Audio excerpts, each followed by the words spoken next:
Hey, what is going on, my friends, and welcome back to another video on the channel. While Solana has been continuously in a downtrend over the last few days, we are starting to run out of time before a few bearish indicators do signal a possible 10 to 15% drop for Solana's price over the next few days.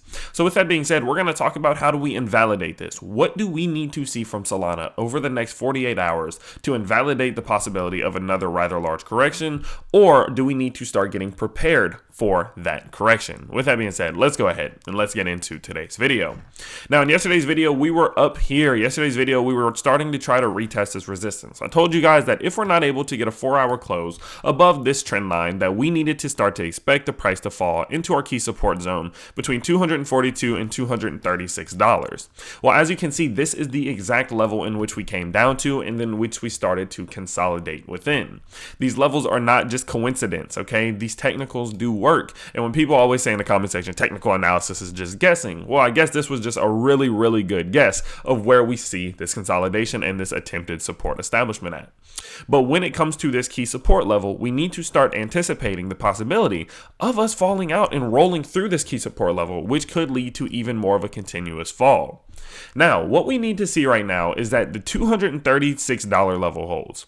If this $236 level holds and we are able to break out the top side of this falling wedge, we're looking good for continuation. I think at that point we're pushing back up towards 250. Of course, we do have the threat of the head and shoulders playing out at that point, but it would be a good move at least is to get us out of this falling wedge. Now, generally, we break out the top side of falling wedges. It's quite difficult for us to see a break down through a falling wedge, but it does happen, okay? I don't want you to think it doesn't happen ever just because it's a little bit less likely. One example was here, right? We saw this falling wedge in which we were in at this top. Boom, we broke out to the downside. Now, eventually we did recover, but we did break out to the downside, so it is possible that it happens. So what we want to see right now is at the bottom of our key support level, which is the $236 level, does hold, and it pushes us out of this falling wedge. Now, again, the way in which we did find 236 is we drew a Fibonacci from this low that we put in back here to the swing high, and if you look at that 786 to 618 zone,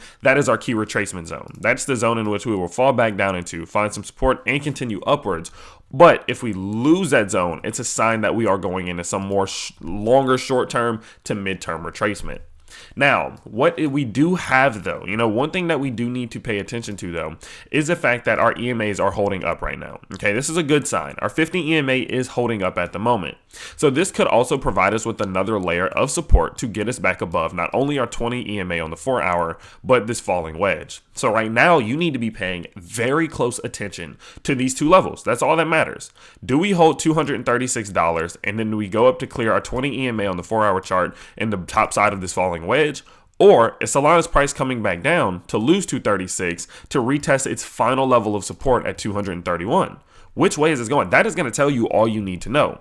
If we see the breakout to the upside, do expect to push back up towards this key level right around $250. I'm expecting that to happen pretty soon. Of course, we're probably going to run into a bit of resistance there, maybe even a pullback and a continuation upwards. Very similar to what we saw back here, right? A very similar move to what we saw back there.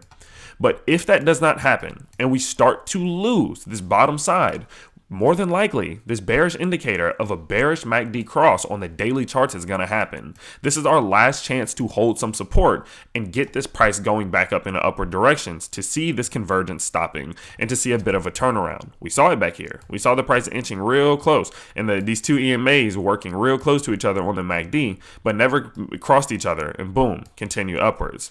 If we fail to hold some support here, there is a strong likelihood of us seeing this death cross, which does typically result in more of a substantial fall, right? Usually what happens when we lose that level, and whenever we do see that bearish cross on the MACD, we come back down to revisit our 20 simple moving average or our 20 exponential moving average, and they're both about right in the same area right now. And so what I'm expecting is that if we do lose that level of support, we're coming down to 231. From 231, we definitely could be looking at the low 220s, okay? So that could be be a more substantial fall if we do fail support at 236 right now. Okay, we could be looking at a fall from anywhere from 3% to 10%. All right, and so we definitely need to be paying close attention to that. And now, is this the end of the world? No, it's not the end of the world. Is it healthy? Yes, it's healthy. But I want to keep you guys as up to date as possible from day to day. So every day that you go into, every morning you wake up, you know what you need to be expecting for that day.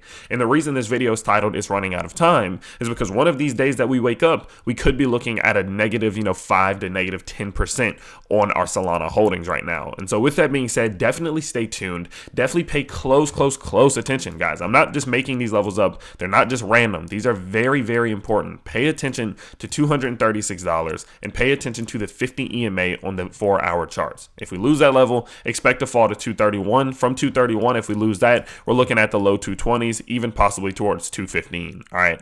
And so from there, though, if we can find that support, see if our daily MACD can avoid this cross, see if we get some divergence. We need to see this happening. This blue line right here turning away. We need that going back up, similar to what we saw back here, and we need to see that we're able to break the top side of this falling wedge. So definitely pay attention to these levels. I will update you all as soon as anything important does happen. I will have another video coming out tomorrow. I'm sure this is going to play out in one of these ways. Remember, my goal here is to not give you a crystal ball, or to not say I have a crystal ball and tell you what's going to happen, but to prepare you for the most extreme and significant outcomes that could happen. And from that, I hope you all do feel very prepared for what we could be seeing over the next few days. So with that being said, definitely do stay tuned. If you do not want to miss the next update on Solana, please do turn on that notification bell when you subscribe to the channel, and I will see you all next time.